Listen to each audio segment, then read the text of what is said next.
নমস্কার বন্ধুরা, কেমন আছো তোমরা সবাই? আশা করছি তোমরা সবাই অনেক অনেক ভালো আছো।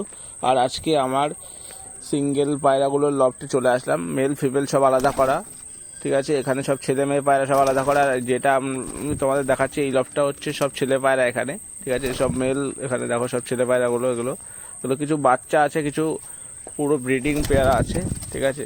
বাচ্চা বলতে অ্যাডাল্ট, এই ধরো 7-8 পর পড়েছে, ঠিক আছে। 1-2 এখন কমপ্লিট, সেরকম বাচ্চা হালকা হালকা ডাক ফুটেছে। আর সব ব্রিডিং পেয়ার আছে, সব সিঙ্গেল করে দিয়েছি নতুন, ঠিক আছে। গরম পড়ে গেছে প্রচুর, এখন বাচ্চা তুলবো না, আবার সেই শীতে ব্রিডিং বসাবো। কে কখন বসাই সবাই সেটা তো আমার জানা নেই তেমন। আমার যেটা ভালো লাগলো সেটাই আমি করলাম, ঠিক আছে। আর এই পায়রার লফটটা নতুন বানিয়েছি, ঠিক আছে। আর পায়রাগুলো সব সিঙ্গেল করে। আর এই দেখো, গরম প্রচণ্ড পড়ছে, এখন একটু ওআরএসের জল দেবে, এই যে আমিও দিয়েছি আজ। তোমরাও চেষ্টা করবে সপ্তাহে 1-2 দিন দেওয়ার, কোনো অসুবিধা নেই। এটা হচ্ছে ফিমেলের লফট, এখানে সবগুলোই ফিমেল পায়রা, সবগুলো মেয়ে পায়রা আছে, দেশিও আছে, কিছু গিরিবাজ পায়রাও আছে। সব সিঙ্গেল করে দিয়েছি, সব ব্রিডিং পেয়ার। এখানে যেগুলো আছে সব ব্রিডিং পেয়ার। আর 2-1টা একটু হালকা ডাক ফুটেছে সেগুলো।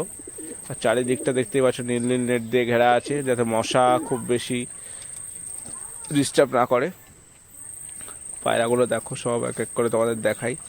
আর এখানটা খাঁচাটা নোংরা হয়ে গেছে, অনেকদিন পরিষ্কার হয়নি, আজকে দেখি পরিষ্কার করে দেবো সব। সামনে যে পায়রা বসে আছে, এটা একটা মানে জালালি পায়রা বা বুনো পায়রা অনেকে বলো।